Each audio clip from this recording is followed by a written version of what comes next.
We found one of Jeffrey Epstein's black books years before the recent Epstein Files controversy. This is from Business Insider, and the first page is open to a highlighted Donald Trump and his address. But how could we have known? If it actually comes out that Donald Trump and Epstein worked together, Trump was part of the problem, how could we possibly have known? Do you know what I'm saying? It's been so kept under wraps. Donald Trump's phone number in Jeffrey Epstein's personal little black book from the 1990s. In 2021, Business Insider obtained an address book no one had ever seen before. Jeffrey Epstein got away with what he got away with because of who. Doing this little fucking cutesy intro for a book from a pedophile is crazy. It's like a little Pixar intro with the, it's this big. This is about like institutionalized pedophilia. It's just crazy. Jeffrey Epstein got away with what he got away with because of who was in his address book. Yeah, this is like a Wes Anderson.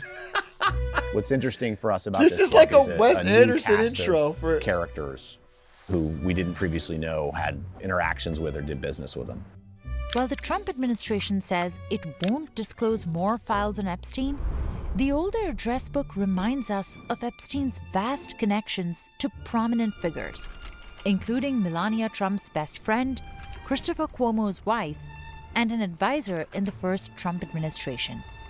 Our first thought Corporator was Carl to Khan. just do whatever we could to verify that it was real. We've obtained a copy of an address book that we believe belonged to Jeffrey Epstein, and your name and contact information are listed in the book.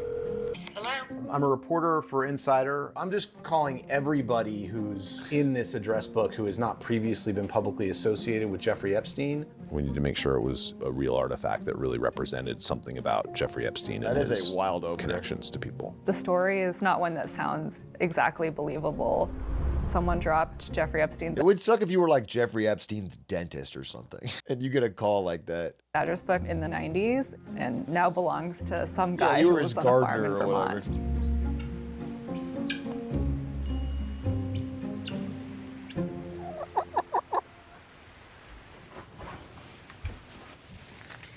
I'm very careful not to put my fingerprints on the book, not to put any sort of DNA or hair or anything like that. My name is Christopher Halali. Where should I look? I currently live on my wife's farm. As a student of national security issues, imperialism, I was fascinated by the Jeffrey Epstein case. There are names that are highlighted, and I think one of the most notable highlighted names is former President Donald Trump. Former president? When was this made? My name is Denise Ondeko. Is this old? This came out 12 hours ago. This came out 12 hours ago. Why are they saying former President Donald Trump? Ta-da. Did you resign today? And I believe I found the book sometime in the 90s. Walking along Fifth Avenue, and I just noticed a small black book on the sidewalk. Does he know? So you're pretty sure that it was somewhere between 54? Yes, it could have been here. She found it on the sidewalk? He dropped it? Or there. We have spoken extensively with Denise, and we found her story to be credible. I saw the book, picked it up, glanced through it.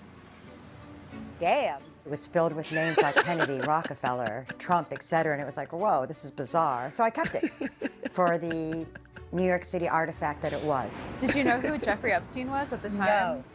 When I rediscovered the book last year, it was like, holy, it's Jeffrey Epstein.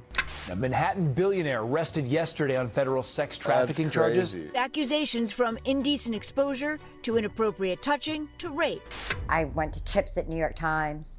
I sent something to Rachel Maddow. I just figured nobody was interested. Come the end of November, I really needed brakes for my car and I didn't have enough money. And I thought, what the hell? You Jeffrey Epstein, you paid for my brakes. So I put it on eBay. It was right there for everybody. Dude, opening eBay, looking for the just Epstein list. To see. Most people would think it's a fake or a forgery. I took the risk. When I received the book in the mail, my heart was nearly jumping out of my chest. I felt like Indiana Jones.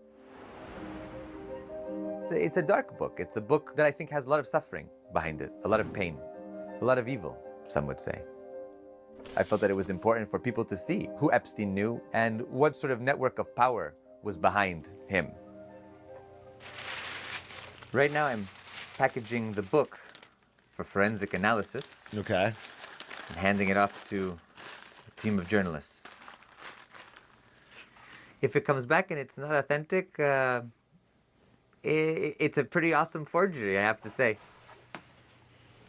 One of the moments in the public waking up to the magnitude of his crimes was the publication in 2015 of an address book belonging to Jeffrey Epstein. And what was stunning about Is that it the book? It contained the names of Donald Trump and Mick Jagger, Prince Andrew, Bill Clinton.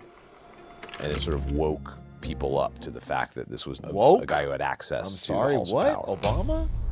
Our reporting also found about 220 new names that didn't appear in this other address book.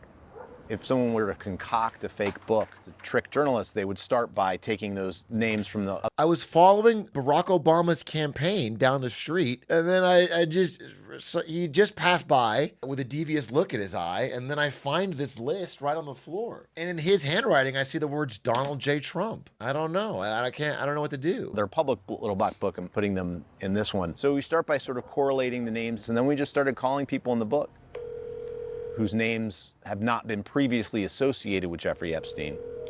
Hello? Hi, I'm trying to reach Elena Kayem. This is she? Hi, I'm calling for Suzanne Urcha. Would you be able to connect me with her? For who? I'm trying to reach Joan Severance. We don't currently represent Joan. The number you dialed is not in service. I'm trying to reach Michael Cutlip. This is he? Elena Barmakova. Who's calling? I'm working on a story about an address book That we believe belonged to Jeffrey Epstein. Do you mind if I'm recording this call? I do mind. Okay, give me 1 second. I haven't seen or spoken to Jeffrey since the late 90s. For them to say, yes, I knew him in the 90s, gives credence to the idea that the book is real. It's not the case that everybody who was in his address book was an enabler of Jeffrey Epstein. It's more adding to the body of knowledge to keep chipping away at the mystery. She was not interested in speaking. These are some of the prominent names we reached out to. None of them had ever been publicly associated with Epstein before. Suzanne Urcha, Melania Trump's best friend. She later married Woody Johnson, who now owns the New York Jets. Carl Icahn, special advisor to Donald Trump during his presidency. Christina Grieven, the wife of Christopher Cuomo.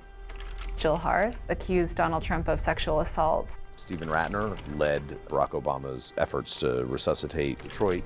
Marty Peretz, longtime mentor to former Vice President Al Gore. Les Gelb was a legendary New York Times columnist. Sandy Warner was the chairman and CEO of JP Morgan until 2000. Billionaire John Katzimatidis, who told us that... Well, I mean, at the very least, it does seem like the book is authentic, right? There's just too many names with real numbers that they can call. How would a fake have all those? I'm sure many of the people are just New York power people that happen to know Jeffrey Epstein through the circles. I think that's the realistic outcome. I don't think every one of them is part of the island pedophilia thing, but the book seems real. He offered Epstein a ride, and Epstein sent him a 3-foot bottle of champagne and thanks. And this just goes to show that in the 1990s, he was sort of cultivating a much larger orbit that we can see evidence later on. How you doing? Good, how are you? We also engaged the services of a forensic examiner who's familiar with authenticating documents. I was cautious because I didn't want to cross over into an area that the FBI was investigating. My name is Dennis Ryan, and I'm a forensic document examiner. Okay. I'm confident that the book is probably circa 1995 to 2000. One of the factors was the Gestetner imprint that's on the Velo bind. Their organization was certainly out of production by 1998 to 2000. It would be very difficult to make up a book with that imprint. The most important thing is the change in the area code. So here's Donald Trump's entry in the 1990s address book. You can see that his Palm Beach phone numbers feature a 407 area code. Now, if we look at Trump's entry in the address book from the early 2000s, you can see that he has the same phone numbers listed for Palm Beach, but with a different area code, 561, and that area code was introduced in 1996. Jeffrey Epstein is still such a mystery. Over a year after he's died. Accused sex trafficker Jeffrey Epstein is dead. Jeffrey Epstein's attorneys questioning whether his death was a suicide.